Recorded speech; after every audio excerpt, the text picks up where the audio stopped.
third thing that is really important for time optimized eating is a thing called autophagy. Autophagy means Okay. autophagy. If you break it down, it means self-eating, right? So Mm-hmm. like I said earlier, you have 70 trillion cells in your body. When they get old, imagine an old guy at 85 years old. He's not as productive. He's not creating a much. He's slower. He's not efficient. He doesn't do things that well and that quickly. Same thing with your cells. As they get older, they're called senescent cells. They're getting older. They're dying. They're not efficient. When you do time optimized eating, you kick in autophagy. And that means your body kills, it literally eats those old cells, recycles the good stuff out of it, and gets rid of the bad junk, right? So you get more healthier cells. The same thing happens with mitophagy, mitochondria. Mitochondria are the powerhouses of the cells, right? They make ATP. Go back to 8th grade biology, a long, long time ago for a lot of us. The mitochondria are the powerhouses of the cells. And when you are doing time optimized eating, you have the same thing. You have mitophagy. Your body takes those old mitochondria and eats the old ones, recycles what's good in them, and makes more new and more efficient mitochondria, therefore giving you more energy, right? It's kind of counterintuitive to say, okay, well, wait, if I'm not going to eat, I'm going to have more energy. And it's totally true, 100% true. And it's because of mitophagy, and you're making more and more efficient mitochondria, therefore giving you more energy. Wow, that's amazing. And I think, I love the way you coined that, because now people won't have to think like I'm fasting, because whenever they hear fasting, they just cringe, especially with Filipinos, because they like rice. So I'm like, you need to get rid of that rice, man. That's the one that's killing you, because you might be skinny, but you're like diabetic. It's like, dude, that sugar is killing you. If someone is having a hard time on fasting because of they think that they're going to like they're gonna get angry, or they think they're gonna pass out, what advice can you give them? I would tell him that's total bullshit. I actually had this conversation with a friend of mine the other day. He's like, well, I get really angry when I don't eat. I have blood sugar drops. You know what?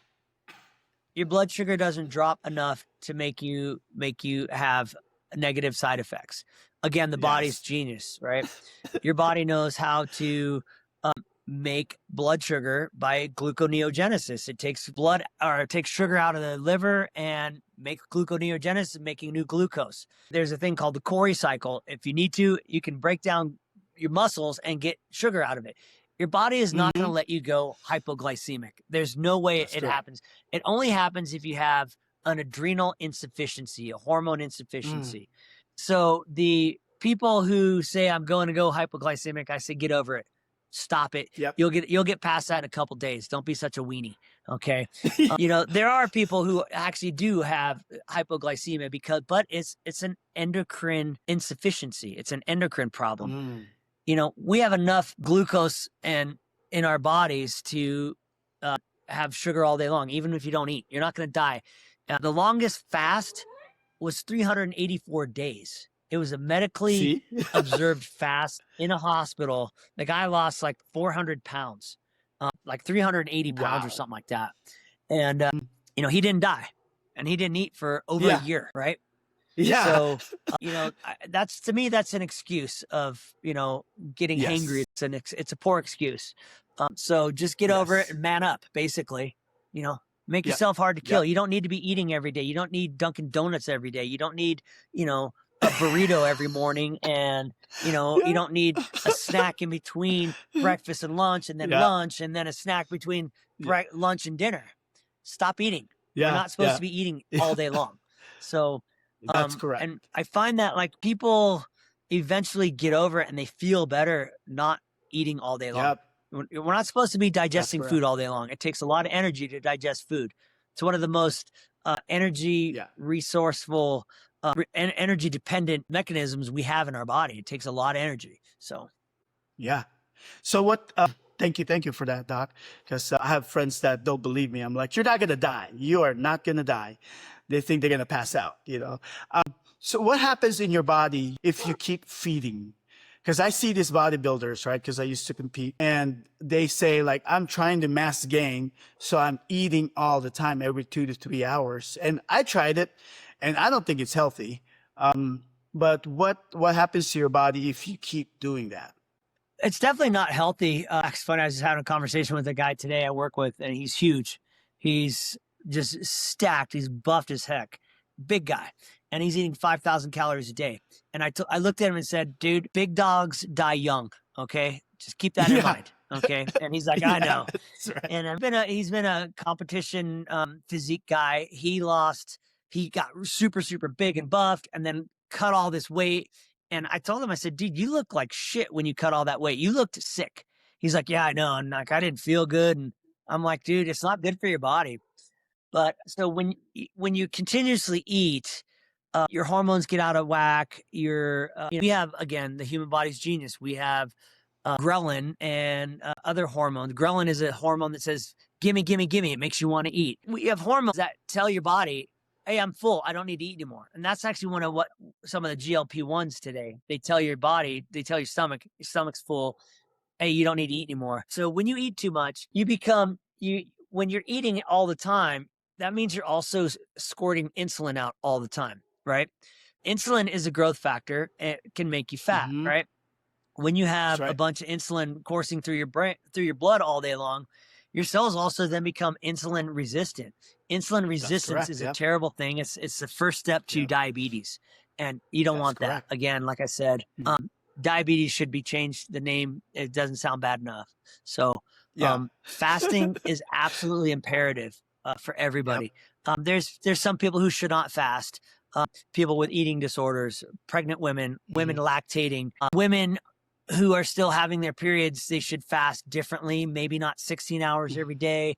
Maybe different times throughout their cycle, they fast a little less, a little more. But everybody fasting. Dale Bredesen is the guy who wrote The Ends of Alzheimer's. He's like, fast minimum 12 hours a day, minimum, every day. And so I agree. That's important.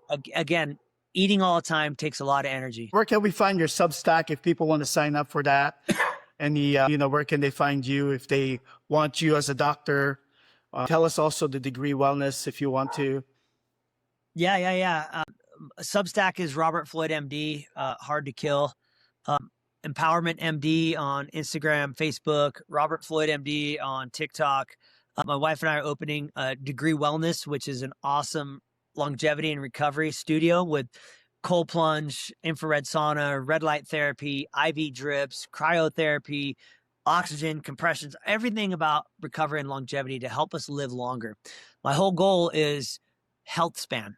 I want people to live longer, healthier, right? I don't care if you're going to live to 80. If you're sick the last 20 years of that 80, that's 25% of your life. You're sick. Life sucks when you're sick. Yeah. I want people to live to 79 and a half, then get sick and die. Okay.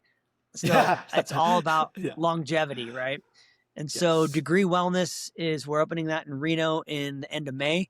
You can go to Degree Wellness South Reno, and that gets you onto the founding membership page. We're doing a members discount right now. If you sign up before we open, you get a 15% discount and you get all sorts of great stuff. So Degree Wellness South Reno. Check that out. Nice. Awesome, Doc. Appreciate you so much.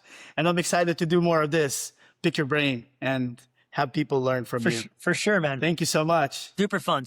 Love it. And thank you, Michael, for doing the Sierra Health podcast. I think it's great. And, we're just here to help people level up, man. You and I are on the same page. We want to help make being healthy great again. That's right. I agree. 100%, Doc. 100%. All right. God bless you. And I'll see you soon, Doc. All right. Sounds great. Thanks, Michael. Thank you.